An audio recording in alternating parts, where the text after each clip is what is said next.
पर चलाया जा रहा है। ये तो उत्तर प्रदेश का अपमान है। लेकिन उसको ठीक करने के लिए आजकल लखनऊ के गलियों में मैं जानना चाहती हूं आपसे, क्या आप आवाज उठाने के लिए तैयार है कि नहीं? अपना हक मांगने के लिए तैयार है कि नहीं? जोर से बोलिए। ये आपके हक हैं। यहां का पान प्रसिद्ध है।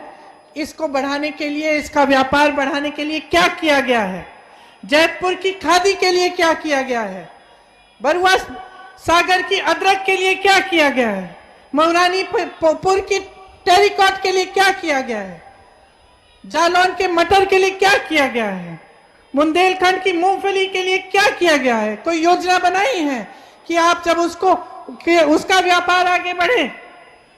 कोई उद्योग बनाए हैं इन्होंने नए? गौरा पत्थर यहां का सोना है और यहां क्या हो रहा है? बड़े बड़े पूंजीपति लूट रहे हैं इसको। आवारा पशु की जो समस्या है वो सिर्फ उत्तर प्रदेश में नहीं है, सिर्फ बुंदेलखंड में नहीं है, छत्तीसगढ़ में भी थी। लेकिन जब सरकार की नीयत ठीक थी, इनकी सरकार ने एक ऐसी व्यवस्था बनाई, ऐसी योजना बनाई कि अब वहां पे ये समस्या नहीं है। वो कह रहे हैं कि गोबर को भी खरीदते हैं। किस लिए? ताकि ये समस्या दूर हो, ताकि आवारा पशु न घूमे। 2 हफ्ते पहले मैं आप ही के बुंदेलखंड में ललितपुर गई थी।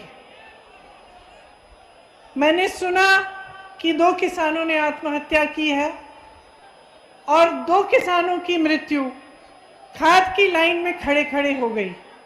तो मैंने सोचा कि मुझे जाना चाहिए, मिलना चाहिए। और जो मैंने देखा, जो मैंने सुना, उससे मुझे खास तौर पे बुंदेलखंड के लोगों के लिए बहुत दुख हुआ। जब मैं वहां पहुंची तो एक छोटे से घर में उन किसानों के परिवार के सदस्य बैठे थे। मैंने उनकी विधवाओं से बात की, उनकी बेटियों से बात की, उनके भाइयों से बात की। पता चला कि सिंचाई का पानी नहीं मिल रहा था। अचानक 2-3 दिनों के लिए अच्छी तरह से बारिश हुई। जब बारिश हुई तो बहुत खुश हो गए थे। उन्होंने सोचा कि अगर अच्छी खाद डाल दूं तो फसल अच्छी तरह से उग जाएगी। तो खाद वितरण केंद्र में गए। वहां पे उन्होंने लाइन लगी थी, लाइन में खड़े हो गए। 2-3 दिन लाइन में खड़े रहे।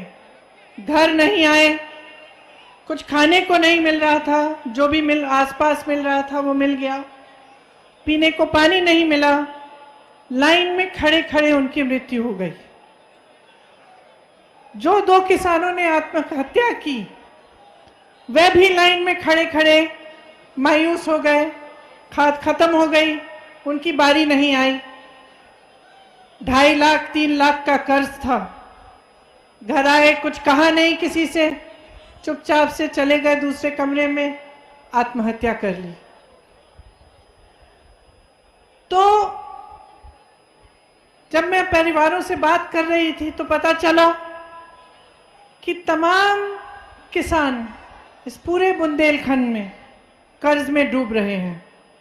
खाद का वितरण सही ढंग से नहीं होता, बल्कि उसके बाद जब हम खाद के केंद्र में, वितरण केंद्र में गए तो वो सरकारी केंद्र बंद पड़ा था। 2 प्राइवेट केंद्र खुले थे, उसमें लाइनें लंबी लंबी लगी थी।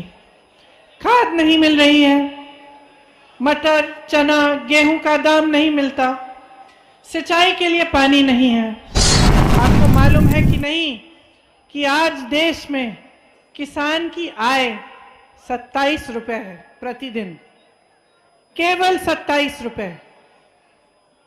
जब मैं ललितपुर गई, उसी के 2-3 दिन बाद प्रधानमंत्री जी ने झांसी में एक बड़ी रैली की। शायद यहां महोबा भी आए, अपने जहाज में आए झांसी। आपको मालूम है कि वो जहाज कितने रुपए का है? 8,000 करोड़ का वो जहाज, वो एक जहाज प्रधानमंत्री जी का है। उस जहाज में वो यहां आते हैं भाषण देने के लिए, लेकिन आपकी आय नहीं बढ़ा पाते। उस जहाज में आते हैं लेकिन किसानों का कर्ज माफ नहीं कर सकते। आपको मालूम है कि प्रधानमंत्री जी के बड़े बड़े उद्योगपति मित्रों की आय कितनी है? प्रतिदिन 10,000 करोड़ रुपए कमाते हैं और आप 27 रुपए में कमा रहे हैं, और आपके लिए ये सरकार कुछ नहीं कर रही है। आपने देखा कि कांग्रेस की सरकार जब थी तब बुंदेलखंड में एक विकास का पैकेज आया था, उसके जरिए बहुत कार्य किए गए थे। हम ये सब परिस्थितियों को देखकर हमने ये तय किया है कि अगर हमारी सरकार आएगी तो किसानों का पूरा कर्जा माफ किया जाएगा। एक बुंदेली कहावत है, लबरा बड़ा कि बोदा बड़ा। तो आप जानते हैं कि कौन बड़ा? योगी जी, मोदी जी, भाजपा के सब नेता यहां आकर मंच पर खड़े होकर आपके सामने झूठा प्रचार करते हैं, बड़े बड़े वचन देके जाते हैं। आपने अब खुद परख लिया है कि उन वचनों को किस तरह से वो निभाते हैं। आपने तो देखा है कि झूठे विज्ञापन भी देते हैं। अब कल ही आपने देखा होगा, मोदी जी गए, उद्घाटन किया उन्होंने, जेवर में एक बहुत बड़ा एयरपोर्ट बनेगा, हवाई अड्डा बनेगा। तो सब अपनी सोशल मीडिया पे जितने भी इनके नेता हैं सब फोटो लगाने लग गए। सबने देखा कि बहुत बढ़िया है जेवर का एयरपोर्ट, पता चला चीन की फोटो है। और नोएडा में शिलान्यास करने गए थे, चाइना के एयरपोर्ट की फोटो लगाते हैं, अमेरिका की फैक्ट्रियों की फोटो लगाते हैं अपने विज्ञापनों में, आंध्र प्रदेश के बांध की फोटो लगाते हैं। तो इनको तो कोई परवाह ही नहीं है कि सच्चाई बोलनी चाहिए जब जनता के सामने आते हैं। उनको ये एहसास नहीं हो रहा है, वो समझ नहीं पा रहे हैं कि आपके प्रति कोई जवाबदेही है उनकी।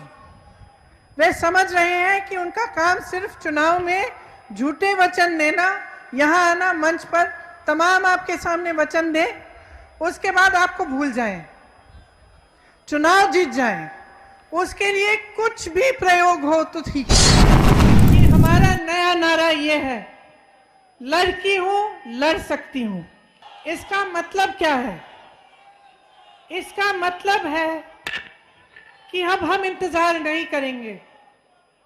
हम इंतजार नहीं करेंगे कि कोई और आकर हमारी समस्या को सुलझाए। हम अपनी समस्या को सुलझाने के लिए खुद खड़े होंगे।